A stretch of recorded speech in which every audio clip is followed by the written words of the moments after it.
नमस्कार दोस्तों, स्वागत है आप सभी का हमारे यूट्यूब चैनल में। तो आज कंप्यूटर का नेक्स्ट टॉपिक हम शुरू करेंगे नेटवर्क और इंटरनेट। तो देखिए, सबसे पहले हम बात करेंगे नेटवर्क की। तो देखिए, नेटवर्क क्या होता है? दो या दो से अधिक कंप्यूटरों को आपस में जोड़ना, उनका आपस में जुड़ाव नेटवर्क कहलाता है। तो ये आप याद रखेंगे। नेटवर्क के देखिए लाभ क्या क्या हैं। नेटवर्क समय बचाता है, संसाधनों की बचत करता है, गोपनीयता अधिक रख सकता है। और आगे मैं बात करता हूँ नेटवर्क के प्रकार। देखिए, हम बात वही हम पढ़ेंगे देखिए जिनसे प्रश्न एग्जाम में बन सकता है। ज़्यादा डिटेल में हम नहीं जाएंगे कि लैन क्या होता है, हमें लैन पता, हम इसकी सिर्फ फुल फॉर्म ही पूछी जाती है, तो हमें इसकी फुल फॉर्म ही पढ़नी। देखिए, नेटवर्क कितने प्रकार के होते हैं, अगर ये प्रश्न आए तो 3 प्रकार का नेटवर्क। सबसे पहला लैन, दूसरा बैन, तीसरा मैन। लैन की full form local area network, WAN की full form wide area network, और मैन की full form metropolitan area network. देखिए, जो लैन रहता है, देखिए ना सर, लोकल एरिया यानी इसका यूज लोकल स्तर तक होता होगा, यानी कि अगर मैं कहूँ तो कंपनी स्तर तक, कंपनी स्तर तक। वाइड एरिया नेटवर्क, अगर आप अंतर्राष्ट्रीय स्तर तक, अगर मान लीजिए आप एक देश से दूसरे देश को इंटरनेट से जोड़ना चाहते हैं, तो उसके लिए आप बैन यूज़ करेंगे, यानी कि इंटरनेशनल स्तर पर आप किसका यूज़ करते हैं, यानी कि अंतर्राष्ट्रीय स्तर पर, अंतर्राष्ट्रीय स्तर के लिए आप किसका यूज़ करते हैं, अंतर्राष्ट्रीय स्तर तक ban. Man metropolitan area network, यानी कि शहरी स्तर तक, शहरी सीमा के अंदर अगर आपने, तो इसके लिए किसका यूज़ करेंगे, मैन, शहरी स्तर तक। देखिए, कितने प्रकार के नेटवर्क के? 3। आगे मैंने एक पैन लिख रखा, देखिए ये एक स्पेशल टाइप ऑफ नेटवर्क है। क्वेश्चन अगर आए कितने प्रकार का नेटवर्क, तो 3 ही। ये एक स्पेशल टाइप का, जो इसकी 4th टाइप नहीं है, जो एक स्पेशल टाइप का नेटवर्क का प्रकार है। पैन की फुल फॉर्म रहती है पर्सनल एरिया नेटवर्क। तो देखिए, नाम से पता चल रहा है पर्सनल, यानी कि इसके अंतर्गत देखिए आपकी ब्लूटूथ और share it etcetera, share it, इसके जरिए आप पर्सनल एक से दूसरे फ़ोन को जोड़ते हैं। तो ये नेटवर्क के प्रकार हैं जो कि आपको पता होना चाहिए। इसके अलावा देखिए कुछ, एक तो देखिए इंटरनेट होता है। इसके अलावा देखिए एक और टर्म रहती है इंट्रानेट। इंट्रानेट, इंट्रानेट, इंटरनेट अलग चीज़, इंट्रानेट। तो इससे भी प्रश्न बनता है। देखिए, इंटरनेट का मतलब होता है एक ही नेटवर्क के अंदर जो कंप्यूटर कनेक्टेड रहते हैं उनको क्या कहते हैं, इंट्रानेट। उस टर्म को हम क्या कहेंगे, इंट्रानेट।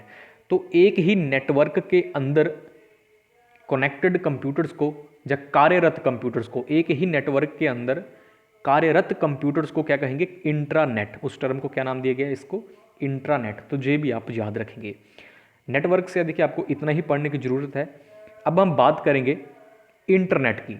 तो देखिए, इंटरनेट से जो सबसे पहला प्रश्न बनेगा कि इंटरनेट की खोज किसने की, इसका आविष्कारक कौन था? तो देखिए, इसका नाम आपको याद होना चाहिए, बिंटन सरफ, बिंटन सरफ।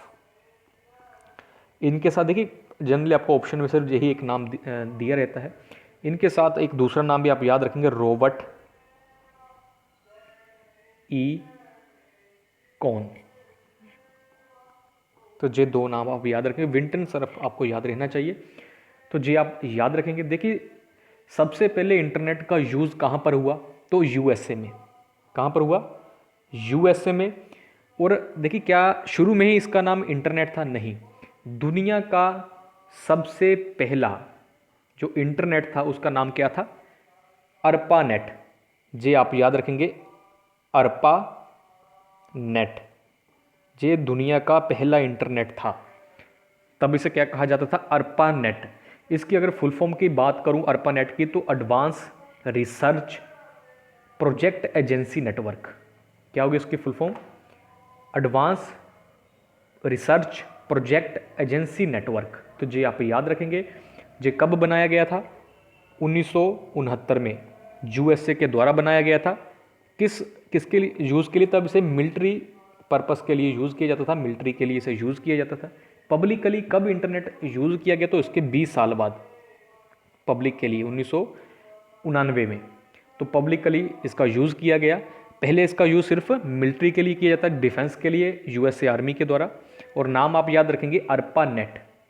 अगर आप बात करें इंटरनेट इंडिया में कब उसकी शुरुआत हुई, इंटरनेट की इंडिया में, तो आप देखिए इसका डेट याद रखेंगे, 15 अगस्त 1995। किसके द्वारा? By the help of BSNL। देखिए बी, आप देखिए बी फॉर बी विक्ट्री वाला मैंने लिखा, ना कि BSNL भारत वाला। तो बी इसकी फुल फॉर्म थी विदेश संचार निगम लिमिटेड। लिमिटेड लिमिटेड तो जी आप याद रखेंगे। इसके अलावा देखिए इंटरनेट यूज़ करने के लिए आपके पास क्या क्या ज़रूरी रहता है? तो देखिए सबसे पहला ISP। अब देखिए ISP की फुल फॉर्म क्या, देखिए फुल फॉर्म आप इसकी भी याद रखेंगे। ISP की फुल फॉर्म रहती है इंटरनेट सर्विस प्रोवाइडर। क्या? इंटरनेट सर्विस प्रोवाइडर, यानी कि जो इंटरनेट की संस्थाएं इंटरनेट की सुविधा प्रदान करती हैं, सेवाएं प्रदान करती हैं, उन्हें क्या कहते हैं? ISP। भारत में कौन कौन सी? जैसे BSNL हो गई, MTNL हो गई।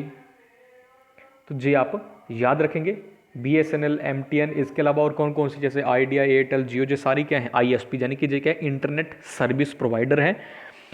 तो ISP जी आप याद रखेंगे। इसके अलावा देखिए आप इंटरनेट यूज़ करने के लिए आप ISP यानी कि इन कंपनीज़ के पास आप कोई फॉर्म फिल करते हैं, फिर जे कंपनी आपके घर आएंगी जहाँ भी आप इंटरनेट यूज़ करना चाहते हैं, जहाँ भी, तो वे एक उपकरण लगाकर जाती है, मोडेम, जिसे क्या कहते हैं? मोडेम। मोडेम की आपको फुल फॉर्म पता होनी चाहिए। इसकी फुल फॉर्म रहती है modulator, D modulator, D modulator. इसकी फुल फॉर्म से ही प्रश्न बनता है। मोडेम का देखिए काम क्या रहता है? देखिए मोडेम के बिना डाटा संचार संभव नहीं है। मोडेम के बिना डाटा संचार संभव नहीं है। बाकी देखिए कैसे कैसे प्रश्न बनेंगे, आगे हम MCQs भी करेंगे। तो किस तरीके से प्रश्न जो भी मैंने आपको जो पढ़ाया है, इनसे किस तरीके के प्रश्न आपको एग्जाम में पूछे जाएंगे, एक एक प्रश्न हम डिस्कस करेंगे। तो जे आप रखेंगे याद। इसके अलावा देखिए जो ISP, जो जे थोड़ा मैं इसे साफ कर लेता हूँ।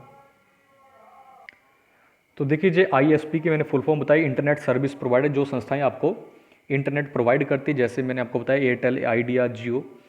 तो देखिए ISP आपको IP एड्रेस प्रोवाइड करती हैं, IP एड्रेस आपको देती हैं। देखिए IP एड्रेस, IP की फुल फॉर्म क्या रहेगी जहाँ पर? तो देखिए IP की फुल फॉर्म होगी इंटरनेट प्रोटोकॉल। इंटरनेट प्रोटोकॉल, देखिए प्रोटोकॉल का मतलब होता है रूल्स रेगुलेशन। प्रोटोकॉल का मतलब रहता है इंटरनेट प्रोटोकॉल। देखिए कोई भी आप वेबसाइट, जैसे मान लीजिए आपने भरा जहाँ पर डॉट नहीं आएगा, www.google.com। ठीक। तो देखिए जे जो नाम दिए गए, जे सिर्फ किस लिए दिए गए? ताकि आपको याद रहे। जैसे देखिए अगर आपको बात कहूँ, अगर आप किसी का नंबर सेव करते हैं, तो आप क्या वो नंबर विदाउट नंबर, यानी कि विदाउट नेम सेव करते हैं, तो आप उसका नाम से आप उस नंबर को अपने फ़ोन में सेव करें ताकि आपको याद रहे। लेकिन टेक्निकली देखा जाए, जब आप किसी को कॉन्टैक्ट करेंगे तो यूज़ किसका होता है? नंबर का ही यूज़ होता है, उस नाम का कोई यूज़ नहीं रहता। तो देखिए इसके पीछे जो काम करता है वो IP एड्रेस काम करता है। यानी कि काम करेगा कौन? IP address. ये सिर्फ गूगल, ये जो वेबसाइट के आपको नाम दिए रहते हैं, ये इसलिए दिए रहते हैं ताकि आपको याद रहे, तो इसके लिए दिए। बाकी एक्चुअल जो काम है वो IP एड्रेस का है। तो IP की आपको फुल फॉर्म पता होनी चाहिए, IP की इंटरनेट प्रोटोकॉल एड्रेस। जी आप याद। और आपको देखिए एक और बात बताना मैं भूल गया, विश्व का पहला ISP, विश्व का पहला ISP यानी कि इंटरनेट सर्विस प्रोवाइडर कौन था? तो द वर्ल्ड। जी आप याद रखेंगे, द वर्ल्ड। जी आप नाम याद रखेंगे। इसके अलावा देखिए IP एड्रेस दो प्रकार का होता है, दो प्रकार से जो मिलता है। एक IP एड्रेस होता है स्टैटिक और दूसरा रहता है डायनामिक। देखिए इनके नाम से ही अगर आपको इनका अर्थ पता तो आपको पता चल जाएगा कि स्टैटिक IP एड्रेस किस तरह का होगा, डायनामिक। देखिए स्टैटिक का होता है फिक्स, जो एक बार मिल गया वो चेंज नहीं होता। डायनामिक का जो ऑटोमेटिक मिलता है और ऑटोमेटिक जो चेंज होता रहता है। तो डायनामिक और स्टैटिक IP एड्रेस।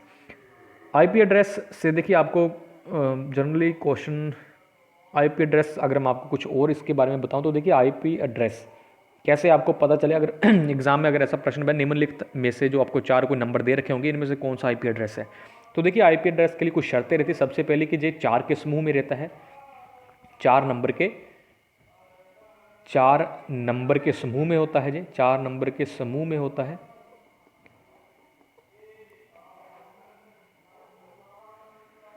दूसरा देखिए जो नंबर्स रहते हैं वो 0 से लेकर 255 के बीच भी 0 से लेकर 255 तक होंगे। जो भी नंबर लिखे जाएंगे 0 से लेकर 255 तक के होंगे।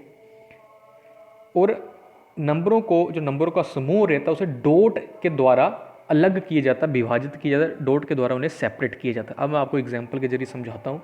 जैसे कि मैं कोई नंबर लिखता हूँ 139, 10, 3 और लिख देता हूँ, कुछ भी लिख दो 15। क्या ये एक आईपी एड्रेस है? तो देखिए जो मैंने शर्तें बताई क्या ये फुलफिल कर रही है? देखिए 4 नंबर के समूह रहते हैं। तो देखिए एक नंबर, ये दूसरा नंबर हो गया, ये तीसरा नंबर, ये चौथा नंबर। दूसरा 0 और संख्याएं 0 और 255 तक के, 0 और 255 या इसके बीच तक की होनी चाहिए। तो देखिए सारी हैं, इससे बाहर कोई भी संख्या नहीं है, ना माइनस में होगी ना 255 से बड़ी होगी। तो ये दूसरी शर्त भी फुलफिल हो रही है। और जो जो नंबर्स रहेंगे जो डॉट के जरिए, यानी दशमलव के जरिए, डॉट के जरिए, पॉइंट के जरिए सेपरेट होंगे। तो देखिए 1 नंबर, 2 नंबर, 3 नंबर, 4 नंबर, क्या ये डॉट के जरिए सेपरेट हो रहे हैं? तो हो रहे हैं, यानी कि ये क्या है? IP address. तो ये भी आप याद रखेंगे। इसके अलावा देखिए आगे हम बढ़ते हैं। तो देखिए www, अब बात करेंगे हम www, सॉरी डॉट, www जरा डॉट, फिर www। तो देखिए www की full form world wide web, wide web. अगर मैं बात करूं तो इसकी खोज किसने की थी, किसने इसका आविष्कार किया था? तो नाम आप याद रखेंगे, टिम बर्नर्स ली। कब की थी? तो 1990 में, 1990 में। देखिए www, देखिए नाम से पर वर्ल्ड वाइड वेब, यानी कि देखिए जब इसकी शुरुआत हुई 1990 में, तब एक जो इंटरनेट के जो दुनिया में क्रांति सी आई। देखिए क्या हुआ, इसका मतलब, इसका यूज़ क्या रहता है कि आपने कोई भी अगर कोई वेबसाइट या कोई पेज बनाया तो आप उसे दुनिया के किसी भी कोने में आप उसे ओपन कर सकते हैं। तो ये था उसका www का, यानी कि वर्ल्ड लेवल पर एक्सेस करने के लिए www का आविष्कार किया गया, वर्ल्ड वाइड वेब का, 1990 में टिम वर्नर्स ली ने। तो ये आप याद रखेंगे। बाकी देखिए प्रश्न कैसे बनेंगे, और भी प्रश्नों के कुछ अगर कोई डिटेल छूट जाएगी कोई महत्वपूर्ण, तो पिछले एग्जाम में इस टॉपिक से कैसे प्रश्न पूछे गए हैं, और भी जितने भी प्रश्न इससे बन सकते हैं महत्वपूर्ण, सारे हम एक एक प्रश्न हम डिस्कस करेंगे। अब देखिए हम बात करते हैं URL की। URL की आपको फुल फॉर्म पता होना चाहिए, uniform resource locator, uniform resource locator. देखिए फुल फॉर्म से ही प्रश्न बन जाता है जनरली, यूनिफॉर्म रिसोर्स लोकेटर। तो देखिए यूनिफॉर्म URL होता क्या? तो ये वेब पेज का क्या होता है? पता। वेब पेज का क्या होता है? ये एड्रेस होता है, पता होता है वेब पेज का। अब देखिए वेब पेज क्या होता है? आपको होता है वेबसाइट जो रहती है उसमें बहुत सारे पेजेस रहते हैं, उसी को क्या कहते हैं? Web page. और वेब पेज का जो पहला पेज रहता है, जो वेबसाइट का जो पहला पेज होता है उसे हम कहते हैं होम पेज, होम पेज। अब देखिए आपने अगर मान लीजिए मैंने ऊपर लिखा था www.google.com, तो इसके अगर HTTP लिखा हो तब इसे हम क्या कहेंगे? तो देखिए HTTP की फुल फॉर्म आपको पता होनी चाहिए, hyper text transfer protocol, transfer protocol, hyper text transfer protocol, इसकी फुल फॉर्म आपको पता होनी चाहिए। इसके अलावा देखिए जो वेबसाइट्स जो रहती हैं, जो URL रहता है, जो कौन सी भाषा में लिखा रहता है? तो HTML लैंग्वेज में। HTML की अब आपको भाषा फुल फॉर्म पता होनी चाहिए। तो इसकी देखिए फुल फॉर्म रहती है हाइपर टेक्स्ट मार्कअप लैंग्वेज। क्या रहती है? हाइपर टेक्स्ट मार्कअप लैंग्वेज इसकी फुल फॉर्म रहती है। तो ये भी आप याद रखें कि वेब पेज को HTML में लिखा जाता है। वेब पेज को अगर प्रश्न बने कि वेब पेज को किस में लिखा जाता है, तो वेब पेज को HTML में लिखा जाता है। और HTML की फुल फॉर्म है हाइपर टेक्स्ट मार्कअप लैंग्वेज। इसके अलावा देखिए कुछ और लैंग्वेज भी है, XML और एक है PHP। देखिए PHP लैंग्वेज में नहीं आएगा, XML आएगा। तो XML की आपको फुल फॉर्म पता होनी चाहिए। तो XML की फुल फॉर्म रहती है एक्सटेंजिबल मार्कअप लैंग्वेज, एक्सटेंजिबल मार्कअप लैंग्वेज। और अगर मैं PHP की बात करूँ, हाइपर टेक्स्ट प्री प्रोसेसर। देखिए ये इसलिए ज़रूरी मुझे लगा क्योंकि इसकी देखिए जो फुल फॉर्म है बहुत अजीब सी है, हाइपर टेक्स्ट प्री प्रोसेसर। देखिए अभी आपको सिर्फ समझना है, जितना आपको समझ में आए। जनरली जो मैंने आपको इसमें जो महत्वपूर्ण बात है सिर्फ वही आपको याद रखनी, बाकी क्वेश्चंस भी आपको बताए जाएंगे कि प्रश्न कैसे बनेंगे, तो ये आपको याद रखना है। इसके अलावा देखिए वेब ब्राउज़र रहता है। देखिए इंटरनेट का यूज़ करने के लिए किन किन चीज़ों की ज़रूरत रहती है, तो ISP की, उसके अलावा मोडेम वो मैंने बताया, संचार सुविधा की, वेब ब्राउज़र, सर्च इंजन जैसे गूगल। देखिए वेब ब्राउज़र क्या रहता है, वेब का मतलब क्या रहता है, इंटरनेट। ब्राउज़र का मतलब क्या होता है, ढूंढना। तो नाम से ही पता चल रहा है, इंटरनेट की दुनिया में कोई भी इन्फॉर्मेशन आप ढूंढने के लिए किसका यूज़ करते हैं, वेब ब्राउज़र का, जैसे opera, internet explorer, Google Chrome, और भी बहुत सारे हैं, UC ब्राउज़र। तो ये सारे क्या हैं, वेब ब्राउज़र। तो ये सर्च इंजन आपको पता है गूगल, और भी जितने भी सर्च इंजन है तो वेब ब्राउज़र हो गया जे। बाकी आपको फुल फॉर्म पता ना, URL की फुल फॉर्म, HTML की फुल फॉर्म, HTTP की फुल फॉर्म। तो फुल फॉर्म आप सभी को पता होनी चाहिए। तो देखिए इंटरनेट और नेटवर्क से जितने भी जो भी महत्वपूर्ण डिटेल थी वो लगभग मैंने सारी ही आपके साथ डिस्कस कर ली। बाकी कोई भी इन्फॉर्मेशन, कोई ऐसी जानकारी जो रह गई होगी, बाकी हम क्वेश्चंस करेंगे, तो क्वेश्चंस में कोई भी प्रश्न नहीं छोड़ा जाएगा। सारे ही प्रश्न जो भी इंटरनेट और नेटवर्क से बन सकते हैं उन सभी को हम एक प्रश्न को हम डिस्कस करेंगे। तो अगर कुछ बच भी गया होगा तो कल की जो क्लास रहेगी, नेक्स्ट क्लास में हम और डिस्कस कर लेंगे। तो आज की वीडियो में इतना ही। आई होप आपको ये वीडियो अच्छी लगी होगी, तो वीडियो को लाइक जरूर कीजिएगा, और अगर चैनल पर पहली बार आए तो चैनल को सब्सक्राइब और बेल आइकन को जरूर प्रेस कर लीजिएगा, ताकि आने वाली वीडियोज़ की नोटिफिकेशन आपको मिलती रहे।